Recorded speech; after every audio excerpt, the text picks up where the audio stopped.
Much progress has been made in research and engineering that focuses on the mechanics of flying, swimming, and locomotion over land. This research has led to many useful applications and has furthered our understanding of the mechanics of these types of locomotion.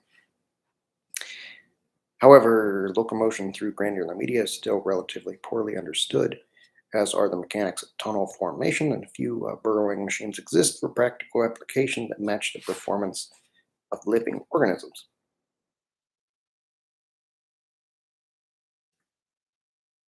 Where did it go? Better understanding and application of the principles of excavation and movement within granular media can be relevant to a wide variety of fields, including construction, resource extraction, interplanetary exploration, and search and rescue. In working towards this goal, bio-inspired designs have been explored based on a variety of species that inhabit and successfully move through subterranean environments. However, subterranean locomotion through granular media is a challenging area of study. The mechanics involved are still being explored, and the underlying mathematics are still not fully understood. Moreover, while much useful work is being done to deepen our understanding of this subject, research has more often focused on dry granular media than on damp. The difference is an important one because the mechanics can be quite different depending on the moisture content. And the mechanics of saturated granular media are different than either dry or damp media. I'll take out that part. This is an important one because mechanics can be quite different depending on the moisture content. Capillary effects and surface tension mean that the addition of water to a granular substrate will increase the cohesion between grains, although only to a point. When the media is saturated, it enters a slurry state, and capillary action no longer holds the grains together. Before it reaches this slurry state, damp granular media shows plasticity, an increase in shear strength, and history dependence as a result of the moisture content. Penetration resistance decreases with an increase in moisture content. Make a note here.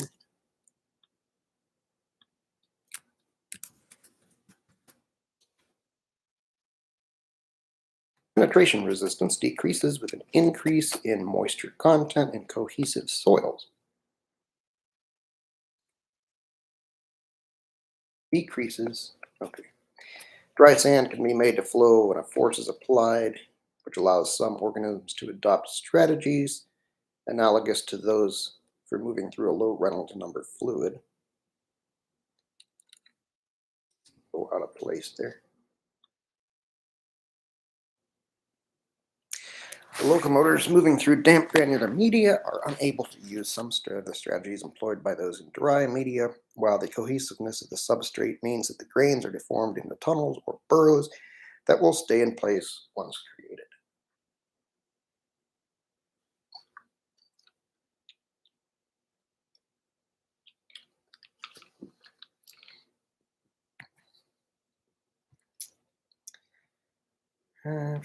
Penetration resistance. So,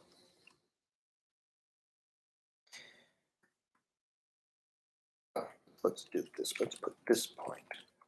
This.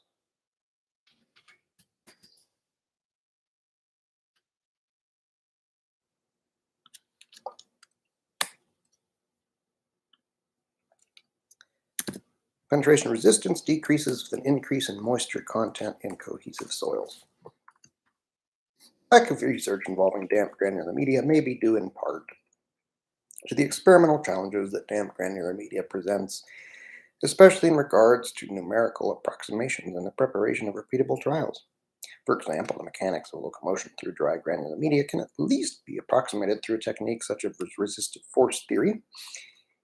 Here, the object in question is theoretically divided into infinitesimal segments, and the thrust and drag experienced by each segment can be summed to approximate the forces acting on the locomotor as a whole. This works in dry media because movement through dry grains, which lack the cohesion of damp granular media, is not history dependent, i.e., the forces experienced are not changed by past movement through a given location. Therefore, behavior of one segment does not affect the forces acting on the following segments. Though it should be noted this is not true at the surface.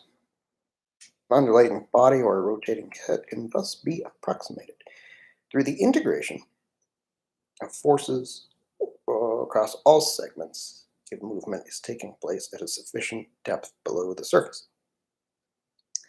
The addition of wawa to granular media leads to cohesion between particles, resulting in history dependence that influences the forces encountered by segments during locomotion through the media. For example, trailing segments will encounter the surrounding media in a different way depending on the movement of the leading segment. From a logistical standpoint, it's also difficult to prepare repeatable laboratory trials for testing damp granular media.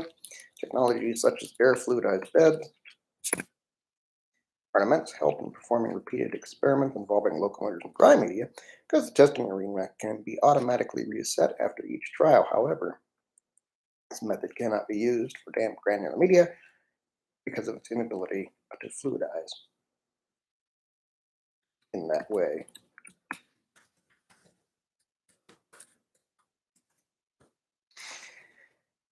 Methods to deposit homogeneous batches of media have been developed, but these methods still require the testing area to be emptied and refilled in preparation for each individual trial. This results in a labor-intensive and time-consuming process.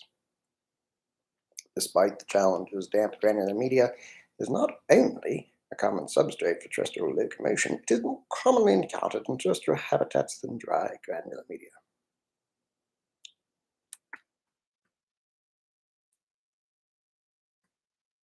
While the method developed for dry granular media, making it an attractive media for laboratory study, the different mechanics mean that the results of experiments involving dry media. This. Okay.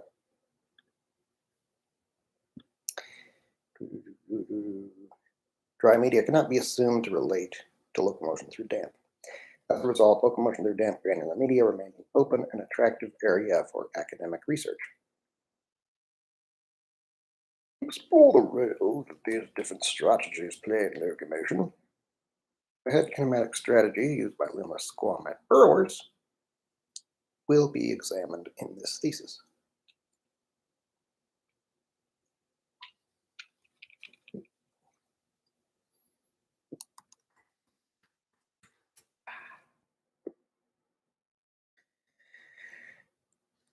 Organisms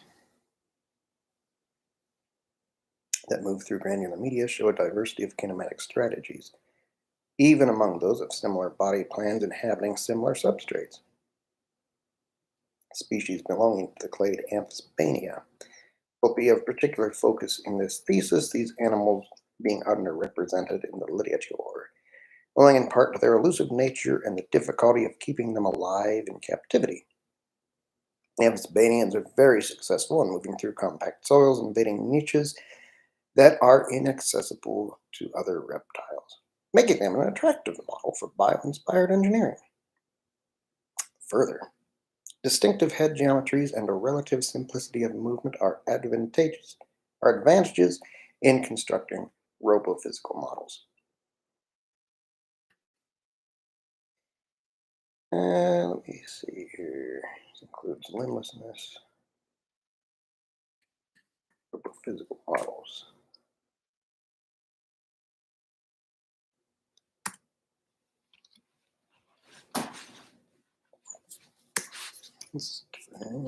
Biology.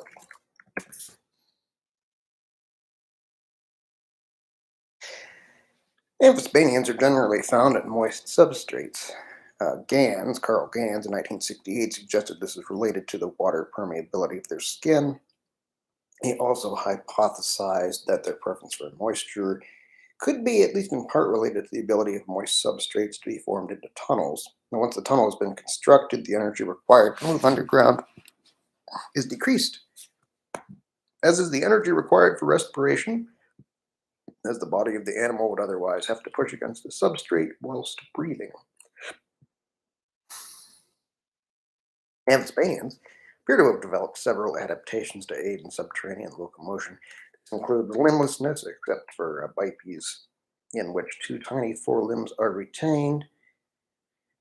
I need to talk about that, I guess. This includes limblessness, elongation, and a robust skull, adaptations that are often associated with fossoriality in other organisms. Additionally, amphisbaenians have developed distinct kinematic strategies to aid in locomotion and tunnel formation. Interestingly, these kinematic strategies seem to be correlated to specific skull shapes, resulting in 4 specific patterns. First and most widely distributed pattern is associated with a generalized rounded or bullet-shaped skull. This pattern involves an irregular repetition of apparently random movements in which the head moves either during forward penetration or intermittently between the forward pushes. A second pattern involves a corkscrew type of motion that combines a rotational twist with a simultaneous forward penetration movement. This is correlated. Sharp edges on either side of the snout which shave off material from the surrounding media as the animal moves, see figure 1c.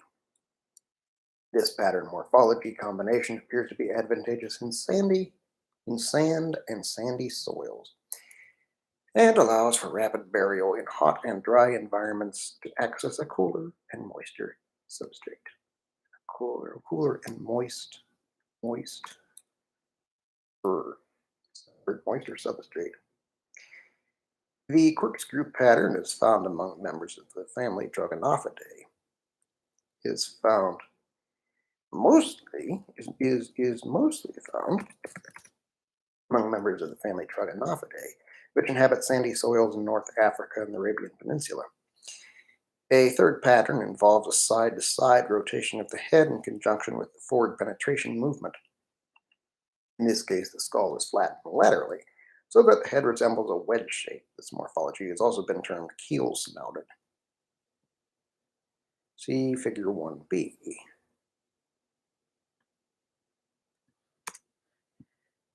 A fourth pattern of morphology and kinematic strategy is the shovel-snouted type of amphisbaenian, which rams a dorsally flattened shovel-like head into the substrate and then lifts it to pack the media into the ceiling, simultaneously flattening the floor with its ventral side. See figure 1a. The keel and shovel-snouted types are found in more compact and deeper soils than Trogonophids or amphisbaenians with more generalized morphologies and kinematics. Trogonophids, shovel-snouted amphisbaenians, and keel-snouted amphisbaenians generally are not found in the same geographical areas, while the range of the generalized types can overlap with any of the 3 others. I'm going to make a good diagram. Show picture here.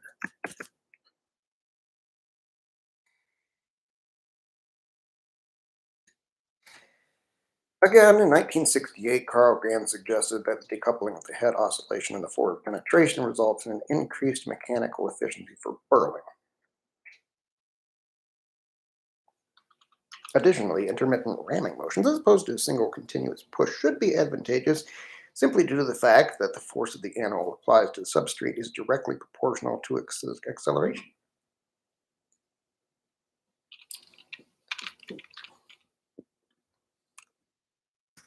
Due simply to the fact that the force applied to the substrate is directly proportional to acceleration. Thus, multiple short bursts of acceleration result in a higher force than one continuous push.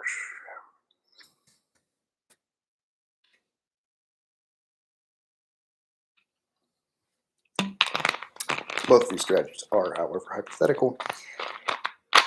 These suggestions are hypothetical as there's a lack of published data comparing the strategies.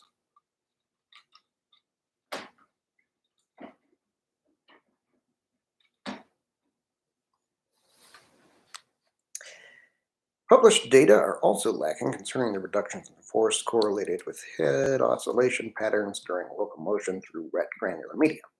An exception is an experimental study conducted by Sharp et al. In 2015, in which observation of the burrowing behavior of the ocellated skink prompted a mechanical simulation that looked at drag forces following the rotation of a cylindrical rod.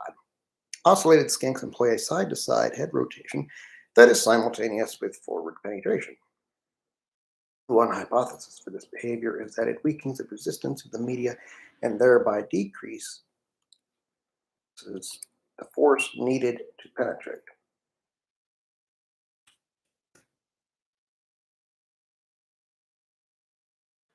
I should put the video. Well, I guess I could get back to the video. So let me see. Show video here.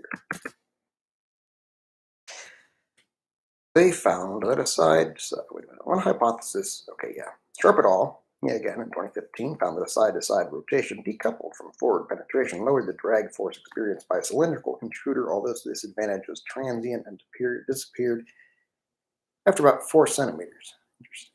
Okay. However, published experiments have been lacking that look at the relationship between repeated head rotation during penetration and the overall forces required. My preliminary research has indicated that the transient advantage found by Sharp et al. Continues if the head movement is repeated and not decoupled from forward penetration. The energy advantage seems to depend on the number of head rotations relative to forward penetration, but less so on the amplitude of rotation, at least beyond a certain point. As rotating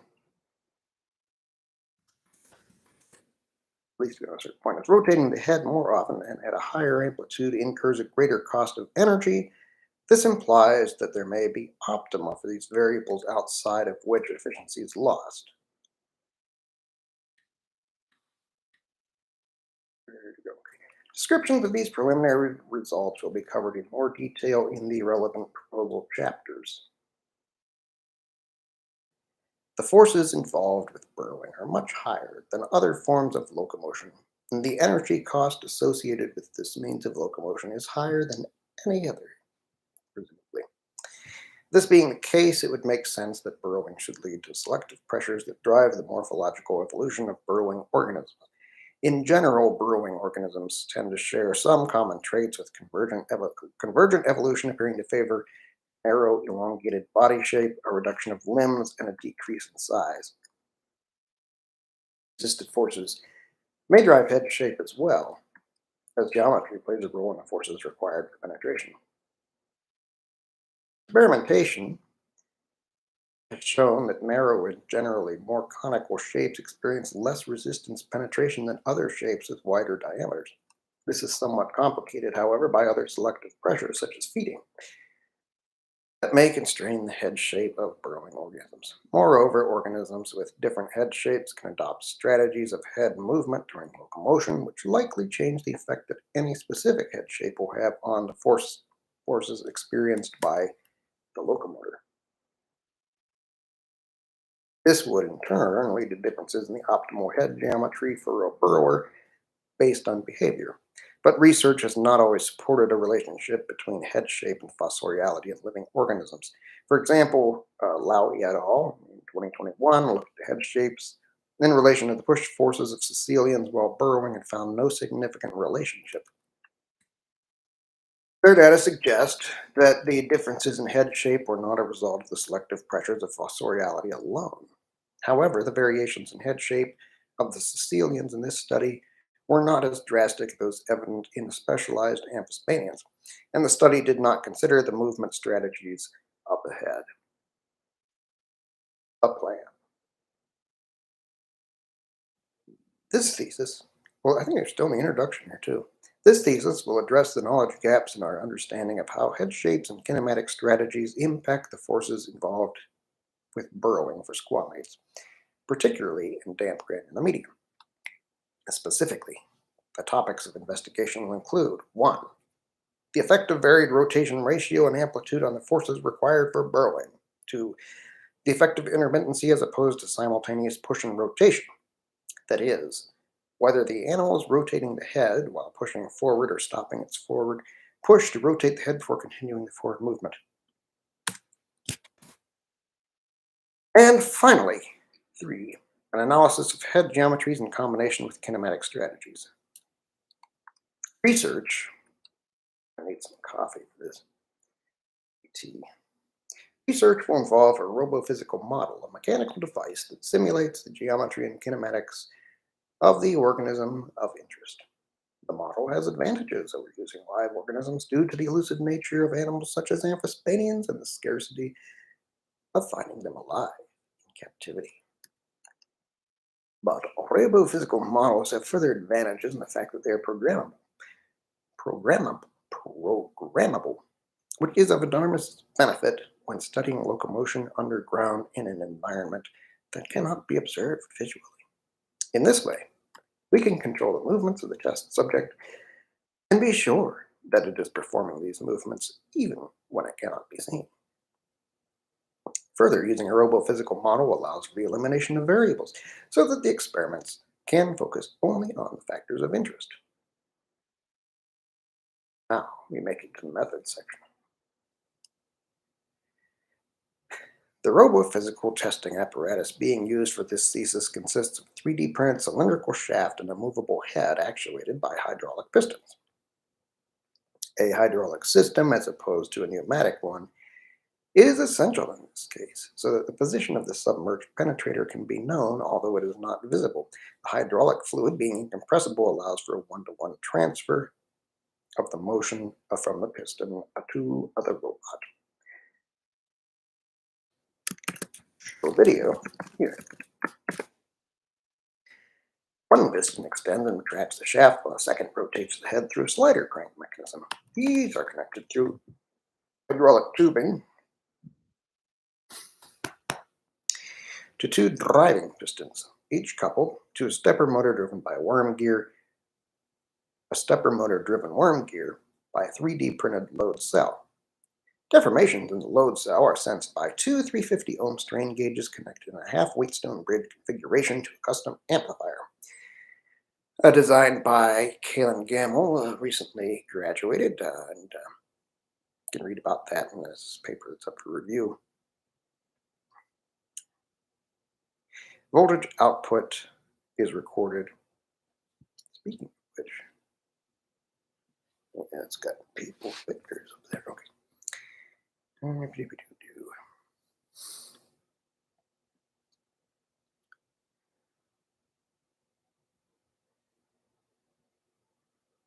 Voltage output over here. Just in case. I forgot it. Okay. All right. Now, get back to work. Blah, blah, blah. Voltage, where'd it go? Voltage output is recorded using a NIDAC system and MATLAB. To record the changes, in load cell deformation caused by the force acting upon the driving pistons. Calibration allows for these voltage outputs to be converted into force in newtons. More on that later.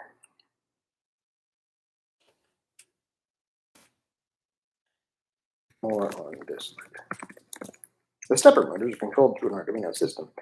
A limitation with the Arduino system is that only one stepper motor may be run at a time, so simultaneous head movement and shaft extension is difficult. However, the problem can be solved by using two separate Arduino Uno boards, each running in a separate program. One board contains the code to extend the shaft, specifying the distance and speed of the driving piston. Another board contains the code that controls the head. This code adjusts the distance and speed of the head driving piston. A potentiometer in the head of the robot communicates position to the Arduino so that the desired angle of excursion can be programmed.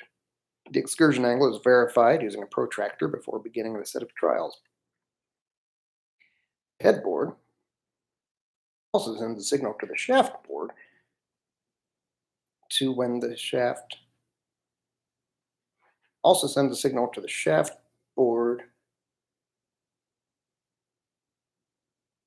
to when the shaft is to be activated. The head board also sends a signal to the shaft board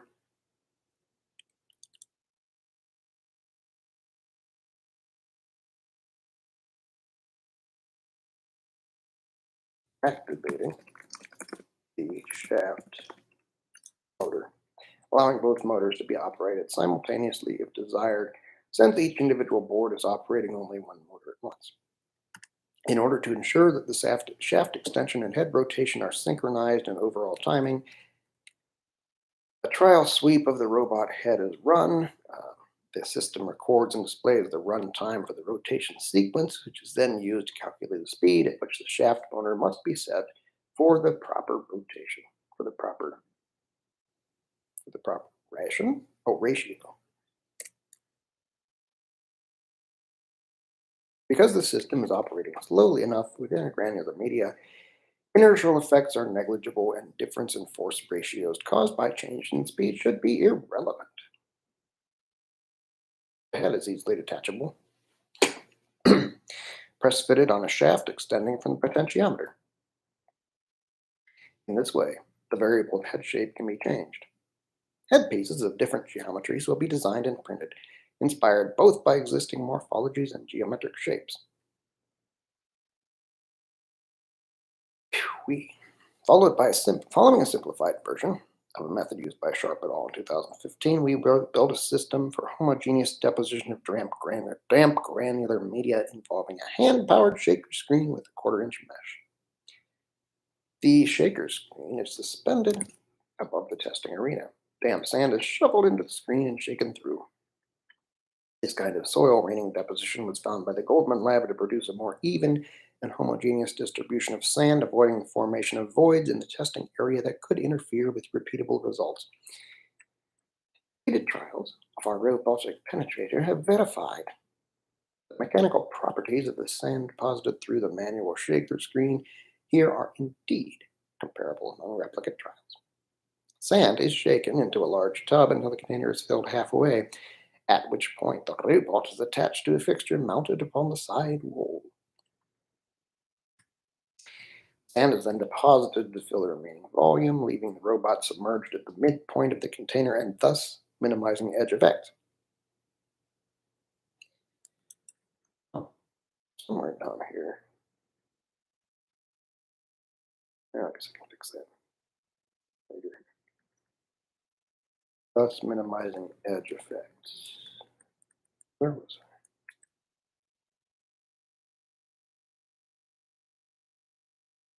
Since the model is connected to the driving piston through hydraulic tubing, the robot penetrator can be anchored to one end of the testing arena and driven horizontally into the sand.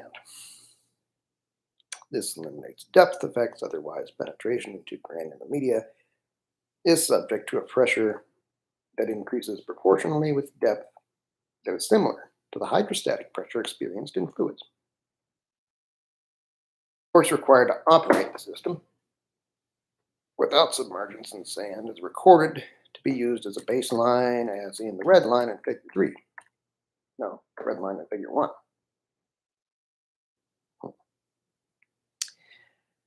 The baseline is then subtracted from the recorded forces during data analysis.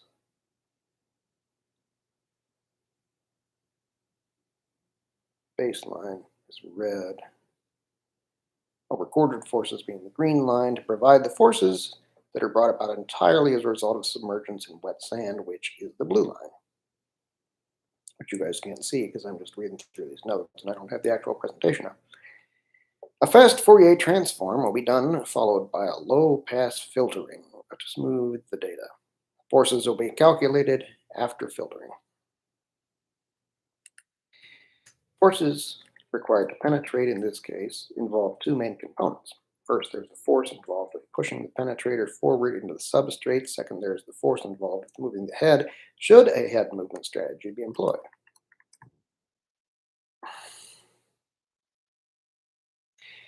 The forces involved with head movements will need to be considered in order to observe the potential trade-off between a reduction in penetration force and an increase in rotational force. A model reconstructs the head motion and forward penetration of a burrowing squamate similar to an amphisbaenian. The head excursion angle can be adjusted, and the number of head rotation cycles per centimeter of forward penetration, referred to here as the rotation ratio, can be changed through alterations in the Arduino coding to make the head sweep wider or shorter, in the case of excursion angle, or to make the sweep faster or slower, in the case of rotation ratio. The timing of the motor operation can likewise be changed in the coding, so that the head rotation can be decoupled or decoupled from the forward penetration to look at the effects of intermittency. Meanwhile, the head is detachable from both the slider crank and the body, so that it can be swapped for other heads of differing configurations. Each session of trials will involve the same basic steps. To wit, first, the parameters to be tested will be set. I think I tell you to wit.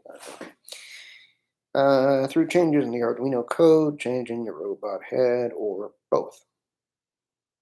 A routine maintenance check will then be performed to ensure that all components are working properly, as tiny air bubbles can occasionally become trapped in hydraulic lines. Routine maintenance often involves bleeding the air out of the lines. That's probably not necessary. Well, maybe I'll leave that in there. Each line has a T-connector that allows for an external reservoir to be attached. In this way, hydraulic oil can be fed into the lines and displace air through gravity.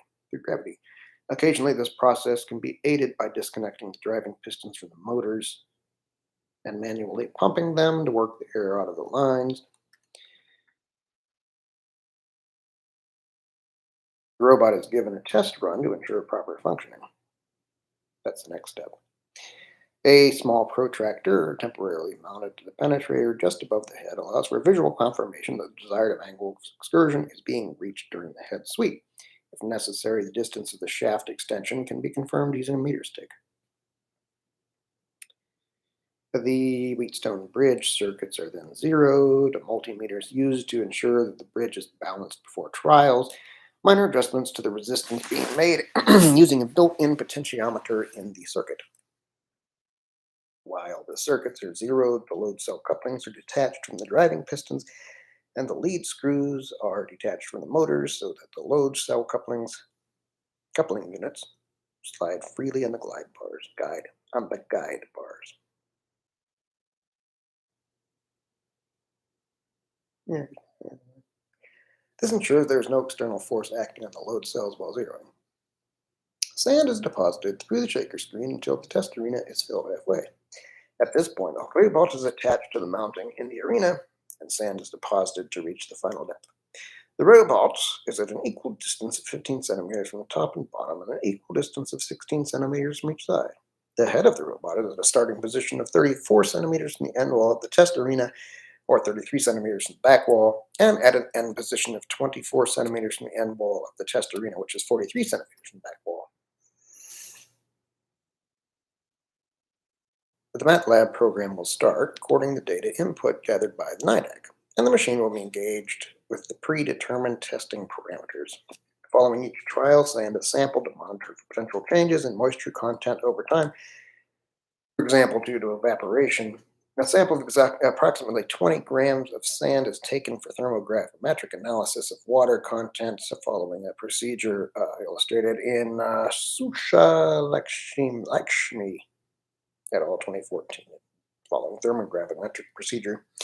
Following the testing, the sand is placed in an oven and dried for 16 hours at 110 degrees Celsius, then reweighed to allow for calculation of the percent moisture content of the sand at the time of the sampling.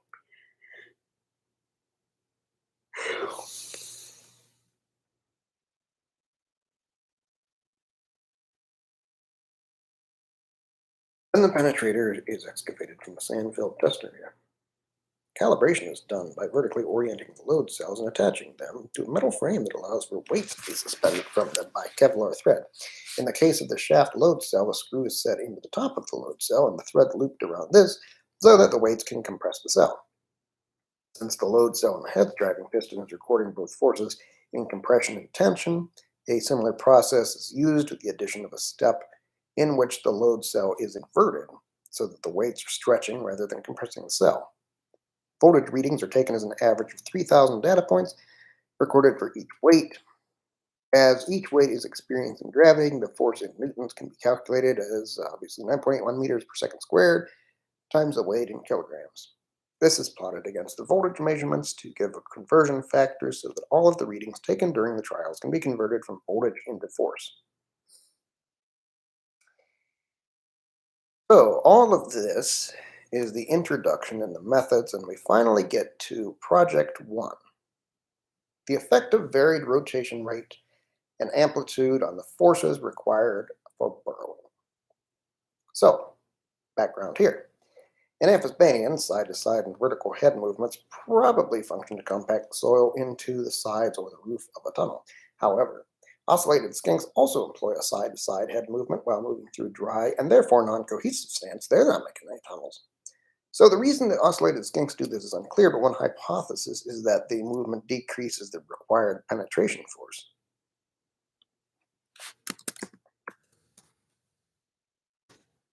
They're not making any tunnels.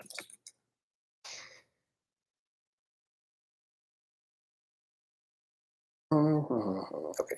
Moreover, there's a lack of published data quantifying parameters of head movement, such as amplitude, or the excursion, which is defined here as the excursion angle from a center point, and rotation ratio, defined here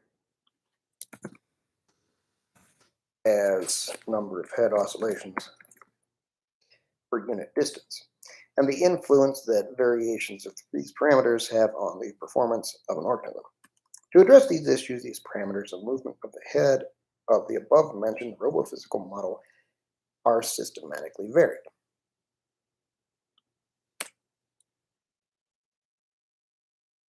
We look at performance in terms of the force and work required to penetrate and move through wet granular media, taking into account the forces and work required to both penetrate and to rotate the head. Some preliminary data here. Head rotation ratios of 0, 1, and 2 oscillations per shaft extension have been tested at excursion angles of 0, 15, 17.4, and 27.5 degrees from the center line. As mentioned in the introduction, rotation ratio seems to have a larger impact on penetration force than amplitude. At a constant ratio, changes in amplitude seem to have little effect. At a lower ratio, changes in amplitude seem to have no effect.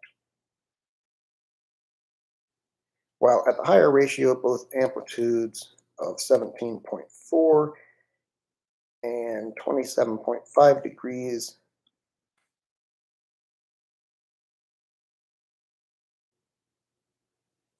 lower the required penetration force for simultaneous push and sweep movement. Excursion angle of 15 degrees does not significantly lower the penetration force, suggesting that for the dimensions of this model, the amplitude needs to be above 15 degrees to make a difference. Interestingly, increasing the head excursion angle of 17.4 degrees seems to make little difference, suggesting a narrow range of useful head oscillations.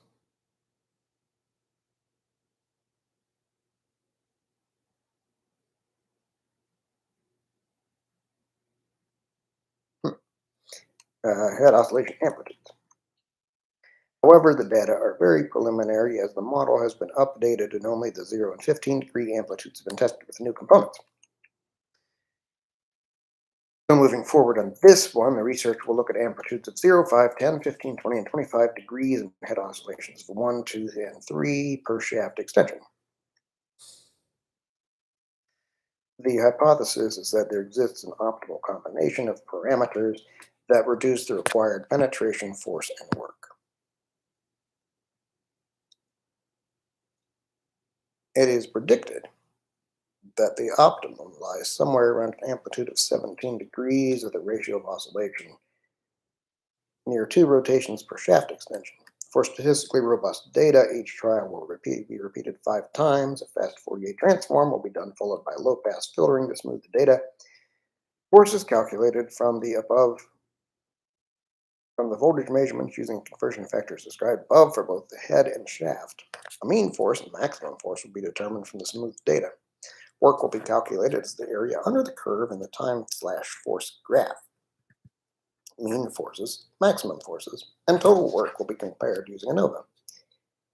The entire trial process involves filling the test arena and placing the robot, running the trial, and collecting the data, emptying the arena and removing the robot, taking and weighing the sand sample, and resetting the robot for the next trial. The average time required to complete all of this is about 25 minutes. Occasional maintenance of the testing machine, including bleeding air from the hydraulic tubes and checking and re-zeroing the Wheatstone bridge circuits, adds an average of about 5 to 10 minutes per trial, which should therefore take about 3 hours to run 5 replicates of one trial, as there are 16 configurations to be tested, in other words, 5 amplitudes at 3 different rotations, plus the control parameter with no head movement. It should take a total of 48 hours to complete this section of the data collection, and should be reasonably expected to be completed in about 8 days. Suggested journal outlets include bioinspiration and biomimicry, experimental mechanics, integrative and comparative biology, Journal of Experimental Biology, Journal of Experimental Zoology, and Physical Biology. Brings us to Project 2. We're getting there. Effective interdependency on forces required for burrowing. While burrowing squamates exhibit either the simultaneous push-rotate movement of the head or the decoupled rotate-push-rotate movement, the reason some organisms decouple the push and the oscillation is uncertain. Gann suggested that decoupling the head, rotation from forward push leads to a further reduction in required force. To investigate this and to determine what ratio of forward penetration to head oscillation is optimal, if such an optimum exists, the same robotic model will be used. In this case, 2 amplitudes will be programmed and formed by the results of Project 1. The code for the shaft and the head will be desynchronized so that the head and shaft movements occur separately. For each amplitude, an oscillation of the head will be performed, after which the shaft will extend. Extension distance following the head oscillation will be varied and the forces involved will be compared. Oops. Will be compared, there it is. Extension distances will include 1.5 centimeters, 3.5 centimeters, 5.5 centimeters, 7.5 centimeters, and 9.5 centimeters between rotations. Each trial will be repeated 5 times. It is hypothesized that the optimal parameter will be a shaft extension of 7.5 centimeters between each rotation, corresponding to the length of the rotated head and thus the length of the cavity that has presumably been excavated by the head sweep. A fast Fourier transform will again be done, followed by low-pass filtering to smooth data. Forces are calculated from the voltage measurements using the conversion factors described above for both the head and the shaft. Results will include mean and maximum forces, and work will be calculated as the area under the curve in the time force graph. Mean forces, maximum forces, and total work will be compared using ANOVA. The time required for each trial should be similar to the time required for the trial in Project 1, since the only difference in the procedure involves altering the code controlling the robot, allowing for about 25 minutes per test, 5 replicate tests per trial, and 5 parameters and time for machine maintenance. This will take a minimum of about 10.5 hours to complete. Suggested journal outlets include bioinspiration and biomimicry, experimental mechanics, integrative and comparative biology, Journal of Experimental Biology, Journal of Experimental Zoology, and Physical Biology.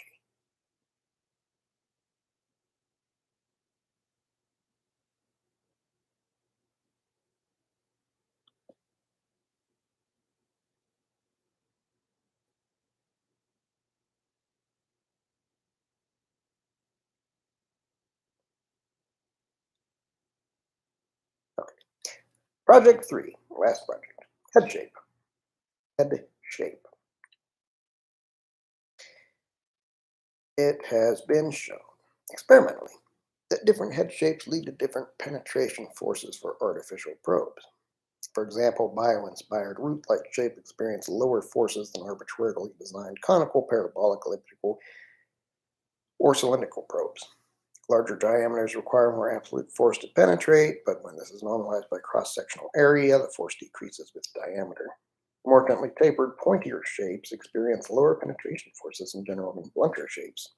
The slope of a head shape has been shown to be more influential in penetration force than pointiness, while diameter has a larger effect than either slope or pointiness. These suggest advantageous head morphologies for a non-rotating intruder, but when the head is rotated, the situation might change. For example, a wider, less pointed shape may allow for more material to be moved out of the way, decreasing the required overall penetration force. It is conceivable that head shape and kinematics are coupled so that it is difficult to refer only to the shape of an intruder's head. Among amphisbaenians, differing head shapes are associated with different movement strategies, as mentioned in the introduction. The more generalized bullet-shaped skull is associated with an apparently random and irregular pattern of head movement, either during the forward push or intermittently between them. The corkscrew type of motion, combining a rotation and twist with a simultaneous forward penetration movement, is associated with sharp edges on either side of the snout that shave material off of the surrounding media. The laterally flattened keel-snouted amphisbaenians exhibit a side-to-side rotation of the head, and finally the shovel-snouted morphology with a dorsally flattened head rams its head into the substrate and then lifts it to pack material into the ceiling. However, the extent to which morphology in general is adaptive can be somewhat difficult to determine, and while there is much variation in head shape among the animals that locomote through granular media, the extent to which shape is correlated with burrowing forces is uncertain. The goal of this chapter would be to quantify benefits in terms of penetration force and work for different head shapes, and penetration force and work for different head shapes and behaviors informed by the shapes of existing amphisbaenians. Head shapes will be printed using a Lulzbot 3D extrusion printer. Two screws in the base of the head hold it in place, so the exchange of the heads will be simple. Actually, only one screw in the base of the head.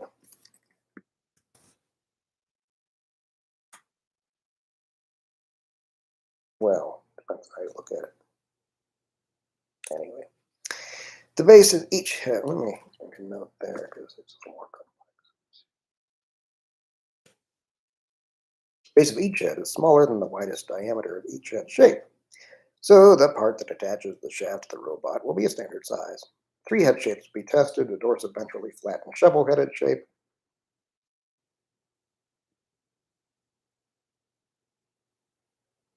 mediolaterally flattened keel-headed shape. I don't know if it's going to be ventrally shaped. At least dorsally. Shovel-headed shape, mediolaterally flattened keel-headed shape, and a more general rounded shape. Kinematics to be tested will include vertical and horizontal head rotations at the optimal rotation amplitude and penetration distance between oscillations indicated by the results of experiments for Project 1 and 2. The trials will be repeated 5 times for each head shape and kinematic strategy. It is hypothesized that there is an optimal kinematic strategy for each head shape corresponding to those strategies exhibited by living amphisbaenians, of which the head shapes are analogous. In other words, a keel-headed analog will experience lower penetration forces when employing the intermittent side-to-side head sweep, and the shovel-headed analog will experience lower forces when applying the intermittent up and down vertical rotation. Again, the time to complete each replicate test should take about 25 minutes. Variables will include 5 replicates each of 3 head morphologies and 2 kinematic strategies for a total of 30 trials. It should therefore take about 12.5 hours to complete the data collection for this project. A fast Fourier transform followed by low-pass filtering will be used to smooth the data. Forces are calculated from the voltage measurements using conversion factors described above for both the head and shaft. Results will include both mean and maximum forces. Work will be calculated as the area under the curve in the time force graph. Mean forces, maximum forces, and total work will be compared using ANOVA. Suggested journal outlets include bioinspiration and biomimicry, evolution, experimental mechanics, and integrative and comparative biology, Journal of Experimental Biology, Journal of Experimental Zoology, Journal of Morphology, and Physical Biology. All right. That took, okay, about 45 minutes. Yeah, about 45 minutes. Decent length.